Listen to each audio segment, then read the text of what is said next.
இந்த பொதுச் செயலாளர் உருவாக்குறது யாரு? இந்த தொண்டர்கள். இவரா சுயமா வந்துட்டாரா பொதுச் செயலாளரா?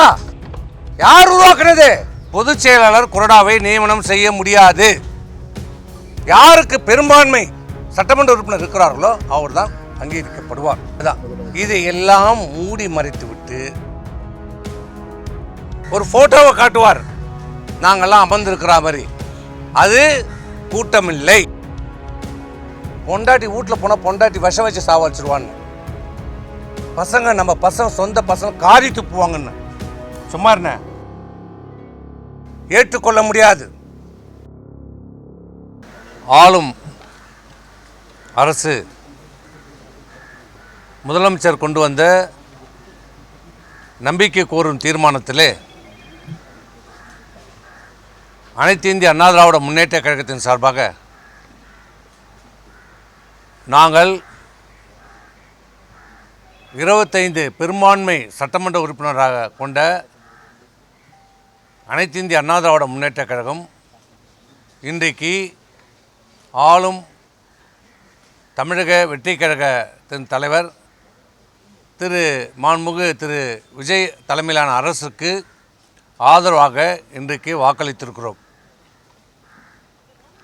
சில சிறுபான்மை சட்டமன்ற அனைத்து இந்திய அண்ணா திராவிட முன்னேற்ற சிறுபான்மை சட்டமன்ற உறுப்பினர்கள் எதிர்த்து வாக்களித்திருக்கிறார்கள். இது தொடர்பாக முன்னாள் முதலமைச்சர்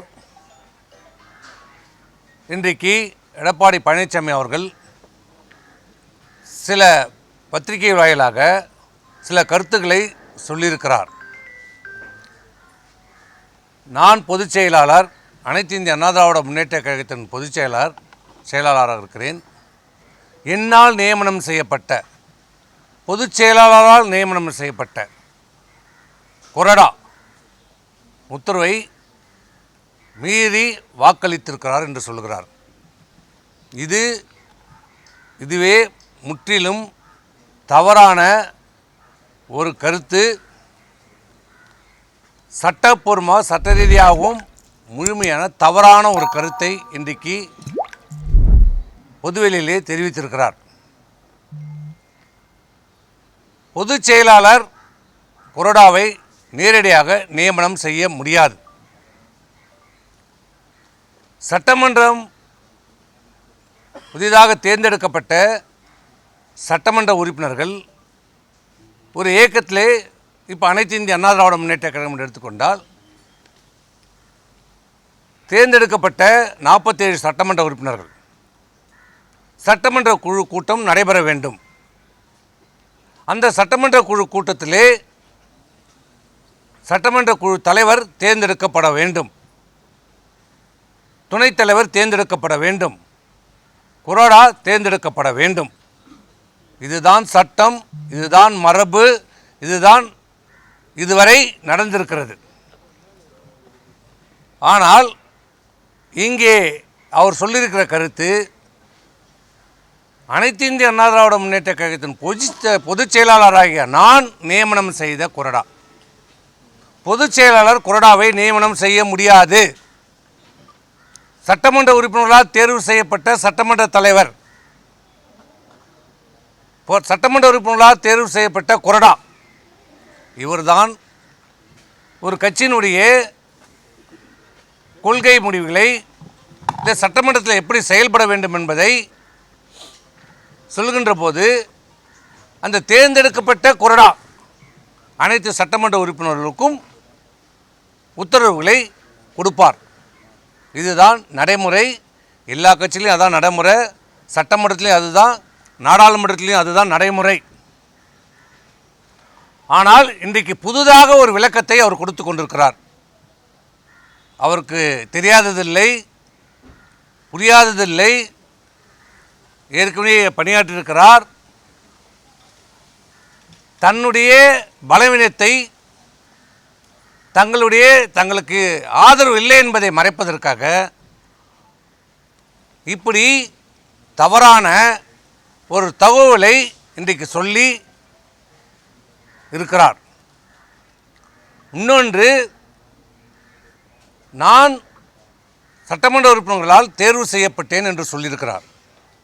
அது முற்றிலும் பொய், தவறு, உண்மைக்கு புறமான செய்தி, அப்பட்டமான பொய், வடிகட்டிய ஜம்மு காலத்தில் வடிகட்டிய பொய். அவர் சொல்கின்ற சட்டமன்ற உறுப்பினருடைய கையெழுத்தை பெற்றதாக சொல்லுகின்ற அந்த 47 பேர் எப்போ, எங்கே, எதற்காக பெற்றார் என்று அவரால் சொல்ல முடியுமா? எப்போது சட்டமன்ற கூட்டம் நடைபெற்றது, எந்த தேதியிலே நடைபெற்றது, எங்கே நடைபெற்றது, தீர்மானம் நிறைவேற்றினார்களா? அந்த தீர்மானம் இப்போ 47 பேர் சட்டமன்ற உறுப்பினர்கள் கையெழுத்து போட்டு கொடுத்ததாக சொல்கிறார்கள்.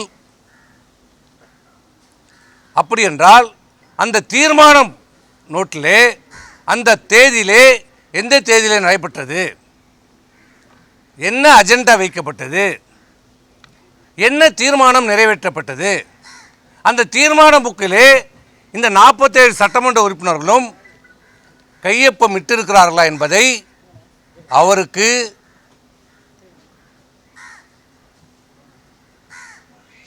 வெளியிட முடியுமா?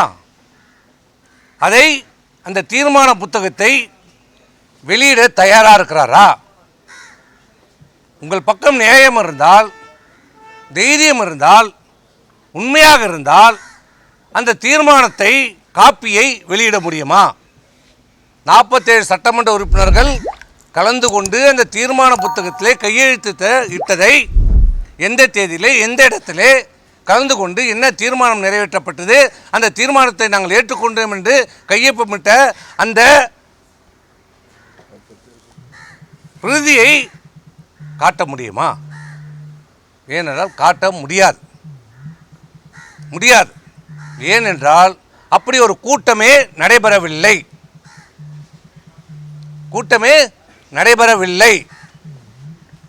ஒரு போட்டோவை காட்டுவார், நாங்கள்லாம் அமர்ந்திருக்கிற மாதிரி. அது கூட்டமில்லை. அதுதான் நாங்கள் கடைசியாக அவரை சந்தித்து பேசிய போது அவர் சொன்ன கருத்து, எங்களுக்குள் ஏற்பட்ட வாக்குவாதம், அப்போ எடுக்கப்பட்ட படம். சரி, படத்தை காட்டட்டும், ஆனால் நோட்டை காட்ட முடியுமா, கையொப்பத்தை காட்ட முடியுமா? அப்போ நீங்கள் கேட்கலாம், இந்த 47 பேர் எங்கே கையொப்பம் பெற்றார்கள் என்று. அது வேறு நோக்கத்திற்காக வேறு இடத்திலே அனைத்து சட்டமன்ற உறுப்பினர்களும் பாண்டிச்சேரியிலே தங்க வைக்கப்பட்டிருந்த போது, உங்களுக்கு எல்லோருக்கும் தெரியும், அன்றைக்கு முன்னாள் முதலமைச்சர் அவர்கள் பாண்டிச்சேரிக்கு சென்றார். இரவு நேரத்தில் சென்றார், வேகமாக சென்றார், யாரையும் அழைக்காமல் சென்றார். போய் கையெழுத்தை பெற்றார், தனித்தனியாக பெற்றார். அன்றைக்கு அந்த பாண்டிச்சேரியிலே நடைபெற்ற அந்த விடுதியிலே என்ன பேசினார், என்ன சொன்னார் தெரியுமா? அதை சொல்ல அவர் தயாராக இருக்கிறாரா? என்ன சொன்னார்? கையெழுத்தை பெறுவதற்கு என்ன சொல்லி கையெழுத்தை பெற்றார்? நான் மேலே பேசிவிட்டேன், மேலே சம்மதம் சொல்லிவிட்டார்கள், நாம் ஆட்சி அமைக்கிறோம், நான் முதலமைச்சராக ஆகப் போகிறேன், திமுக நமக்கு வெளியிலிருந்து ஆதரவு தருகிறது, திமுக ஆதரவோடு அனைத்து இந்திய அண்ணா திராவிட முன்னேற்றக் கழகம் எடப்பாடி பழனிசாமியாக நான் என் தலைமையிலே ஆட்சி அமையப் போகிறது, நீங்களெல்லாம் அமைச்சராகலாம் என்று ஆசை வார்த்தைகளை கூறினார் என்று அன்றைக்கே சொன்னார். சொன்னாரா இல்லையா? அத்தனை சட்டமன்ற உறுப்பினர்கள் நீ கேட்டிருக்கலாம். பிஜேபி எம்எல்ஏயும் நம்முடைய கட்சியில் இணைந்து கொள்வார் என்று சொன்னார். ஆனால் சட்டமன்ற கூட்டம் எங்கேயுமே எப்போதும் நடைபெறவில்லை. நடந்தது ஒரே சட்டமன்ற கூட்டம் நடந்தது, உறுப்பினருடைய கூட்டம் நடைபெற்றது. 8ஆம் தேதி எங்களுடைய தலைமையில் அனைத்து இந்திய அண்ணா திராவிட முன்னேற்ற கழகத்தில் சட்டமன்ற குழு கூட்டம் நடைபெற்று பெரும்பான்மையான சட்டமன்ற உறுப்பினர்கள் திரு வேலுமணி அவர்களை சட்டமன்ற தலைவராகவும் திரு விஜயபாஸ்கரை கொறடாவாகவும் தேர்வு செய்யப்பட்டு 8ஆம் தேதி கூட்டம் நடைபெற்றது. தீர்மானம் நிறைவேற்றியிருக்கிறோம், கையொப்பம் பெற்றிருக்கிறோம். அதை நாங்கள் சபாநாயகரிடம் கொடுத்திருக்கிறோம். பெரும்பான்மையான சட்டமன்ற உறுப்பினர்களால் தேர்வு செய்யப்பட்ட சட்டமன்ற தலைவர், பெரும்பான்மை சட்டமன்ற உறுப்பினர்களால் தேர்வு செய்யப்பட்ட கொறடா. சட்டமன்ற உறுப்பினர் நல்லா புரிஞ்சுக்கங்க, சட்டமன்ற உறுப்பினர்களால் தேர்வு செய்யப்பட்ட கொறடா, பொதுச் செயலாளர் நியமிக்கப்பட்ட கொறடா இல்லை. இன்றைக்கு சொல்கிறார் அவருடைய பேட்டியிலே political party and legislature party, அது அவர் சொல்லலை, லெஜிஸ்லேச்சர் பார்ட்டின்னு சொல்லலை. இருக்கிறது பொலிட்டிக்கல் பார்ட்டி வேற, லெஜிஸ்லேச்சர் பார்ட்டி வேற. சட்டமன்றத்தினுடைய நிர்வாகத்திலே அரசியலினுடைய கட்சியினுடைய உத்தரவுகள் செல்லாது. சட்டமன்ற உறுப்பினரால் தேர்வு செய்யப்பட்ட நிர்வாகிகள் தான் அதை நிரூபிக்கணும். ஆனால் ஒரு கட்சியினுடைய கொள்கைகளை அமல்படுத்துகின்ற போது அந்த கட்சியினுடைய தலைவர் சொல்கின்றதை அந்த கொறடா மூலமாக உத்தரவுகளை கொடுப்பார். ஆனால் தேர்ந்தெடுக்கப்பட்ட கொறடா, பொதுச் செயலாளரால் நியமிக்கப்பட்ட கொறடா இல்லை. இதை முதலில் தெளிவுபடுத்துகிறேன்.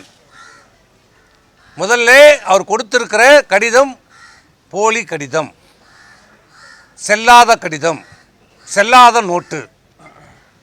அவர் 47 பேர் என்னை ஆதரிக்கிறார்கள் என்று சொல்லி ஒரு கடிதத்தை சபாநாயகரிடம் கொடுத்திருக்கிறார். நாங்கள் எங்களை ஆதரிக்கிறார்கள் என்று சொல்லி 27 சட்டமன்ற உறுப்பினர்கள் கையொப்பங்களை பெற்று நாங்கள் கொடுத்தோம். புதிதாக தேர்வு செய்யப்படுகிற சட்டமன்றத்திலே அந்த கட்சியினுடைய உறுப்பினர் ஒரு கட்சியினுடைய உறுப்பினராக தேர்வு செய்யப்பட்டு சபாநாயகரிடம் கொடுத்த பிறகு சபாநாயகர் அது அங்கீகரிக்கப்பட வேண்டும். இப்போ திமுகவில் கொடுத்துருக்குறாங்க, எதிர்க்கட்சி தலைவர் மாண்புமிகு உதயநிதி ஸ்டாலினை தேர்ந்தெடுத்திருக்கிறாங்க, அவர் அங்கீகரிச்சிருக்கிறார். அதேமாரி காங்கிரஸில் தேர்ந்தெடுத்திருக்கிறாங்க, விடுதலை சிறுத்தையில் தேர்ந்தெடுத்திருக்கிறாங்க. ஒவ்வொரு கட்சியிலையும் தேர்ந்தெடுக்கப்பட்ட நிர்வாகிகள் பட்டியலை கொடுத்திருக்கிறார்கள், அங்கீகரிக்கப்பட்டிருக்கிறது. இன்றைக்கு திமுக, காங்கிரஸ், விடுதலை சிறுத்தை, கம்யூனிஸ்ட் எல்லாரும் கடிதமும் இன்னைக்கு அங்கீகரிக்கப்பட்டிருக்கிறது. பாட்டாளி மக்கள் கட்சி ஒன்றை தவிர, அண்ணா திமுக அனைத்து இந்திய அண்ணா திராவிட முன்னேற்ற கழகத்தை தவிர இன்று வரை இந்த நிமிடம் வரை அங்கே நிர்வாகிகள் பட்டியல் அங்கீகரிக்கப்படவில்லை. என்ன காரணம்? இந்த பக்கம் 47 பேர் கையெழுத்தை, போலியான கையெழுத்தை, நடக்காத ஒரு கூட்டத்திற்கு வேறு எதற்கோ ஒரு சம்பவத்துக்காக பெறப்பட்ட கடிதத்தை தன்னை தேர்ந்தெடுக்கப்பட்டதாக சொல்லி கொடுத்திருக்கிறார். இந்த பக்கம் நாங்கள் பெரும்பான்மை சட்டமன்ற உறுப்பினர்கள் தேர்வு செய்யப்பட்ட திரு வேலுமணி அவர்களுடைய கடிதத்தை கொடுத்திருக்கிறோம். 2 கடிதமும் இப்போ சபாநாயகனுடைய அன்றைக்கு இடைக்கால சபாநாயகர் இருந்தார். நேற்று தான் சபாநாயகர் தேர்வு நடந்திருக்கிறது. இப்போ அந்த கடிதம் அங்கே இருக்கிறது. இப்படி போலியான ஒரு கடிதம் கொடுத்திருக்கிறார் என்று தெரிந்தவுடனே அடுத்த அரை மணி நேரத்திலே அதற்கு ஆட்சேபனை கடிதத்தை நாங்கள் கொடுத்து விட்டோம். சபாநாயகர் இப்போ அன்றைக்கு இடைக்கால சபாநாயகருக்கு உடனடியாக சபாநாயகர் அலுவலகத்துக்கும் சபாநாயகருக்கும் நாங்கள் ஆட்சேபனை கொடுத்திருக்கிறோம். என்னவென்று, அவர்கள் கொடுத்திருக்கிற கடிதம் போலியான கடிதம், அவர் சொல்லியிருக்கிற கூட்டம் நடைபெறவில்லை, அதில் போட்டிருக்கிற கையெழுத்து உண்மை இல்லை, அங்கேயும் கையெழுத்து போட்டிருக்கிறார்கள், எங்களதிலையும் கையெழுத்து போட்டிருக்க, இரட்டை டபுள் என்ட்ரி இருக்கிறது. இதை நீங்கள் முழுமையாக விசாரணை செய்யப்பட வேண்டும், ஆய்வு செய்யப்பட வேண்டும், நடவடிக்கை எடுக்க வேண்டும் என்று சொல்லியிருக்கிறோம். இப்போது அதன் அடிப்படையிலே 2 கடிதத்தின் மீதும் இதுவரை நடவடிக்கை இல்லை, யாரையும் அங்கீகரிக்கவில்லை. அனைத்து இந்திய அண்ணா திராவிட முன்னேற்ற கழகத்தின் சார்பாக யாரும், இந்த பக்கம் எடப்பாடி பழனிசாமியும் அங்கீகரிக்கப்படவில்லை, இந்த பக்கம் வேலுமணி அவர்கள் 2 பதவிகளும் இன்னும் சட்டமன்ற சபாநாயகரால் அறிவிக்கப்படவில்லை. கொறடா அங்கீகரிக்கப்படவில்லை. கொறடா அங்கீகரிக்கப்படவில்லை. அப்போ அங்கீகரிக்கப்படாத போது அங்கீகரிக்கப்படாத ஒரு கொறடா உத்தரவு எப்படி சொல்லும்? எப்படி சொல்லும்? செல்லாது. ஒன்று. இப்போ சபாநாயகர் அவர்கள் தான் இதை விசாரணை செய்து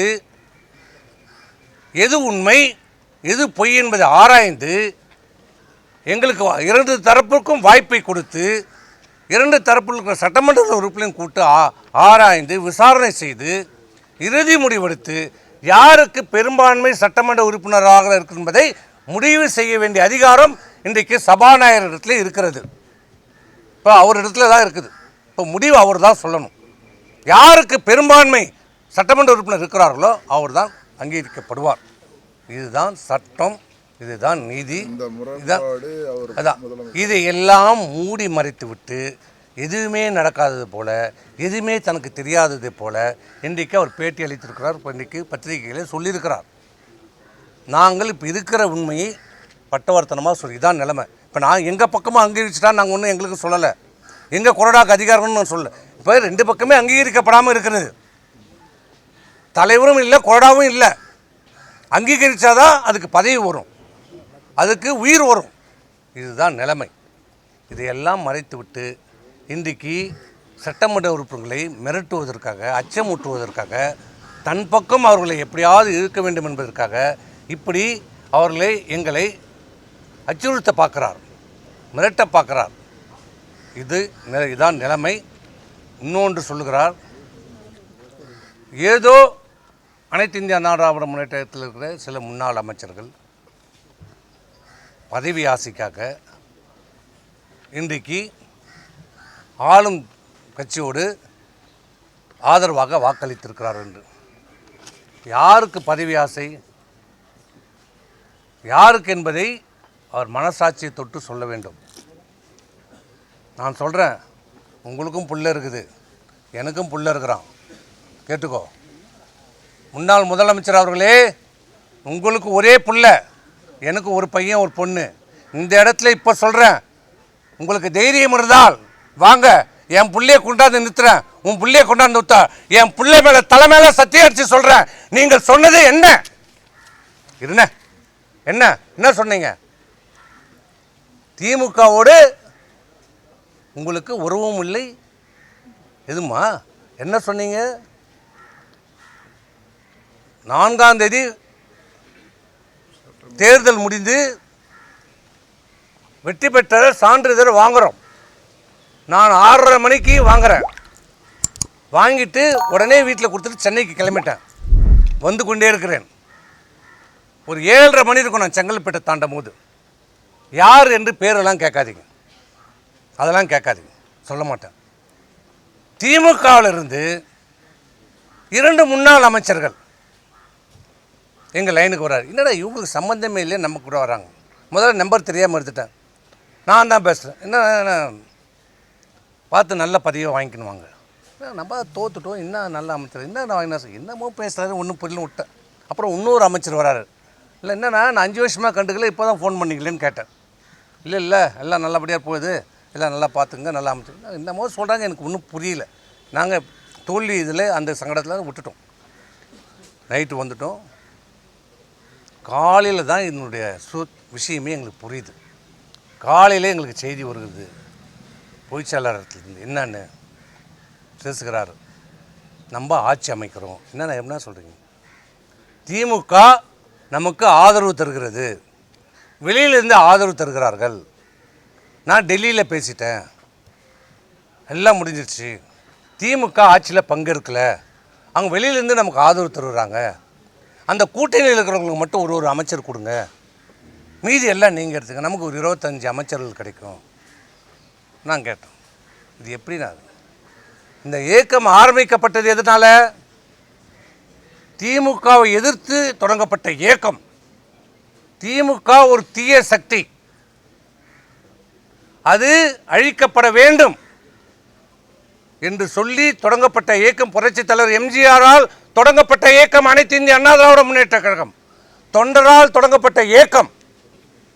அந்த இயக்கத்தில் சட்டமன்ற உறுப்பினரா, நாடாளுமன்ற உறுப்பினரா, அமைச்சரா, ஏன் இந்த மிகப்பெரிய தமிழ்நாட்டினுடைய முதலமைச்சரா, இந்த கட்சியினுடைய பொதுச்செயலாளராக இருக்கிற இவர் 54 ஆண்டு காலம் ஒரு தலைமுறை இல்லை, 2 தலைமுறை இல்லை, 3 தலைமுறையாக எங்கள் அப்பா மாவட்ட செயலாளர் எம்பி, இப்போ நான் இருக்கிறேன். அதேமாதிரி இவருடைய அப்பா சேர்மன், இவங்க எல்லாருமே இங்கே இருக்கிற பெரும்பாலும் பார்த்தீங்கன்னா ஒரு தலைமுறை 2 தலைமுறை.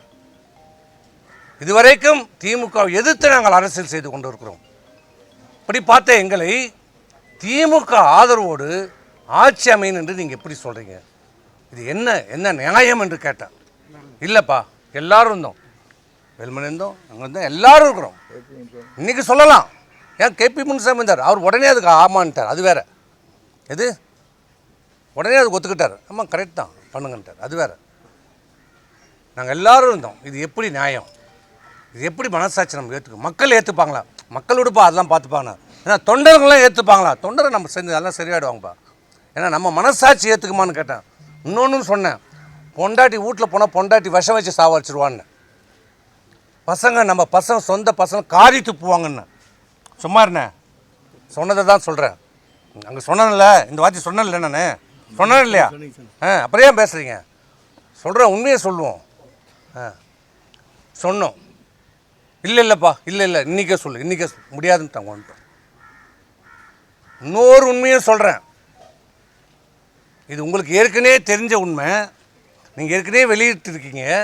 இப்போ சொல்கிறேன், கேட்டுக்குங்க. ஏன்னா அவர் இந்த அளவுக்கு எங்களை வந்து குற்றச்சாட்டுறாரு. பதவிக்காக, நாங்கள் ஒரு அமைச்சர் பதவிக்காக எல்லாம் போகிறோம். அப்போ இவர் என்ன சன்னியாசம், இவர் என்ன இதுக்கு வந்த அரசியல் செய்கிறவங்க எல்லாமே பதவிக்கு வரணும் தான் நினைப்பாங்க. இது இப்போ இவர் மட்டும் எதுக்கு இருக்கிறாரு? இன்றைக்கி எதுக்கு அதிமுக இந்த தேர்தலில் படுதோல்வி அடைஞ்சிருக்கிறது? ஆனால் அதை ஏற்றுக்க மனமில்லாத இன்றைக்கி சொல்கிறார் மிகப்பெரிய வெற்றின்றார். 47 தொகுதியை ஜெயிச்சது மிகப்பெரிய வெற்றின்னு சொல்கிறார். இப்படிப்பட்டவரை பொதுச் செயலாளராக வச்சுருந்தா என்ன பண்ண முடியும்? இது வெற்றியா? மிகப்பெரிய தோல்வி சொல்கிறார். வெற்றி பெற்றிருக்கிறோம்னு சொல்கிறார். ஆனால் இதே அம்மா 96 சட்டமன்ற தேர்தலில் தோல்வி அடைஞ்சாங்க. தைரியமாக சொன்னாங்க, இந்த தோல்விக்கு நான் பொறுப்பேற்றுக் கொள்கிறேன் என்று சொன்னாங்க. அவங்க அம்மா, அவங்க பொதுச் செயலாளர், ஆண்மை மிக்கவர், ஆளுமை மிக்கவர். வெற்றியும் கொண்டாடணும், தோல்வி வந்தால் அந்த தோல்வி ஏற்றுக்கிற மனப்பக்குவம் இருக்கணும். அந்த மனப்பக்குவம் இன்னி வரைக்கும் அவர்கிட்ட கிடையாது. 19 தோத்தோம், 21 தோத்தோம், 24 தோத்தோம், 26 தோற்றுவோம். இன்னி வரை எந்த தோல்விக்கும் பொறுப்பேற்கவில்லை அவர். நான் நேற்றே சொல்லிட்டேன், தோல்வி நான் அவரை மட்டும் ஒரு தனிப்பட்ட முறையில் நான் குற்றச்சாட்டில். இந்த தோல்வியில் எல்லாருக்கும் பங்கு இருக்குது, நாங்களும் ஒத்துக்கிறோம், எங்கள் எல்லாருக்கும் பங்கு இருக்குது. ஆனால் அந்த உண்மையை ஏற்றுக்கொள்ள அவர் மறுக்கிறார். கட்சியை சீர்திருத்தத்துக்கு அவர் ஒத்துழைப்பு இல்லை. நான் இன்னொரு தான் சொல்ல வந்தேன், தமிழ்நாட்டுக்கு ஒரு மிகப்பெரிய ஒரு அரிய வாய்ப்பு கிடச்சிது. என்ன வாய்ப்பு? மிகப்பெரிய, நடக்க முடியாத, நினச்சி பார்க்க முடியாத, சிந்திக்க முடியாத ஒரு வாய்ப்பு. சமுதாயத்திலேயே மிகவும் மிக மிக பின்தங்கி இருக்கிற தாழ்த்தப்பட்ட சமுதாயத்தை சேர்ந்த ஒருவருக்கு முதலமைச்சர் பதவி வாய்ப்பு வந்தது. திமுகவோட ஆதரவோடு ஆட்சி அமைக்கின்ற போது கம்யூனிஸ்டுகள் நேரடியாக டக்குன்னு என்று அவருக்கு ஆதரவு கொடுத்த உடனே திரு திருமாவளவன் அவர்களை முதலமைச்சராக ஆக்குகிறோம் என்று திமுகவால் முன்மொழியப்பட்டது. அவர் மட்டும் முதலமைச்சர், மீதி அனைத்து அமைச்சர் பதவிகளும் அதிமுக எடுத்துக்கொள்ள வேண்டும். 33 அமைச்சர்கள் நீங்கள் எடுத்துக்கங்க, திருமாவளவன் மட்டும் முதலமைச்சர் என்ற ஒரு வாய்ப்பு வந்தது. அது எங்களிடம், அதுதான் கடைசியாக அந்த கூட்டம் நான் ஃபோட்டோ காட்டினாரு, அதுதான் நாங்கள் போனது. அப்போ சொன்னோம், சரி திமுகவோட நம்மளால் முடியாது, அவர் திருமாவளவன் ஒரு வாய்ப்பு வந்திருக்கிறது, சரி பண்ணிக்கலாமா சொல்லுங்கள், அது என்னான்னு சொல்லுங்கள். முடியாது, ஏற்றுக்கொள்ள முடியாது. அது எப்படி விடுதலை சிறுத்தைகள் கட்சின்னு ஆட்சின்னு தான் வரும்? முடியாது. நான் இருந்தால் நான் முதலமைச்சர், இல்லை என்றால் நம்ம எதிர்க்கட்சியாக செயல்படுவோம். இந்த சேம் வேர்டு யூஸ்ட். நான் இருந்தால் முதலமைச்சர், நான் இல்லை என்றால் எதிர்க்கட்சியாக செயல்படுவோம் என்று சொன்னார். அப்போ சரி இதுவும் வேண்டாமா கேட்டேன். அதிமுக தொடங்கப்பட்டதனுடைய நோக்கம் என்ன? திமுக ஒழிக்கப்பட வேண்டும், தீய சக்தி. அதனால் இந்த டிவிகே தமிழக வெற்றி கழகத்தினுடைய நோக்கம் என்ன? திமுக ஒரு தீய சக்தி.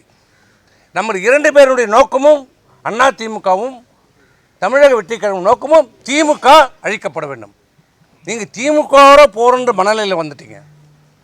அப்போ அதை நீங்கள் பரிசீலனை செய்யும் போது ஏன் நம்ம அனைத்து இந்திய அண்ணா திராவிட முன்னேற்ற கழகம் மாண்புமிகு முதலமைச்சர் திரு விஜய் தலைமையிலான அந்த ஆட்சிக்கு ஆதரவு கொடுக்கக்கூடாது என்று கேட்டோம். இதில் தான் எங்களுக்கும் அவருக்கும் கருத்து வேறுபாடு வந்தது. அவர் எந்த எதுக்கும் ஒத்துக்கொள்ளவில்லை என்றதால் தான் நாங்கள் வந்துவிட்டோம். இதுதான் நடந்த உண்மை. இதுதான் நடந்த உண்மை. இதில் எந்த விதமான ஒளிவு மறைவே கிடையாது. எங்கள் மனசில் இருக்கிற உண்மையை இன்றைக்கி எல்லாத்தையும் சொல்லிட்டோம். எந்த காலத்துலேயும் இன்றைக்கி சொல்கிறார், நான் கையெழுத்து போட்டு தானே எம்எல்ஏ ஆனார்கள். ஏஃபம் உண்மைதான். பொதுச் செயலாளர் கையெழுத்து போட்டு தான் ஆகணும். அந்த பொதுச் செயலாளர் உருவாக்குறது யாரு? இந்த தொண்டர்கள். இவரா சுயமா வந்துட்டாரா பொதுச் செயலாளரா? யார் உருவாக்குறது? இந்த உலகத்துக்கே தெரியும், இந்த ஊருக்கே தெரியும், இந்த தமிழ்நாட்டில் இருக்கிற அனைத்து தொண்டர்களுக்கும் தெரியும், மக்களுக்கு தெரியும் யார் உருவாக்குனது. அவ்வளோதான். இதுக்கு மேலே நாங்கள் எதுவும் சொல்ல விரும்பலை. நாங்கள் இன்றைக்கு சட்டமன்றத்தில் பெரும்பான்மை உறுப்பினர் இன்றைக்கு ஆதரித்து வாக்களித்திருக்கிறோம். ஒரே நோக்கம், ஒரே எண்ணம். என்ன காரணம் என்றால் எங்களுடைய நோக்கமும் ஆளும் டிவிகேவுடைய நோக்கம் ஒன்று தான். திமுக அப்புறப்படுத்த வேண்டும், திமுக அகற்றப்பட வேண்டும். இதே ஒரே நோக்கம், ஒரே காரணத்திற்காக தான் இன்றைக்கி அனைத்து இந்திய அண்ணா திராவிட முன்னேற்ற கழகம் டிவிகே இந்த ஆட்சிக்கு ஆதரவு அளித்திருக்கிறோம்.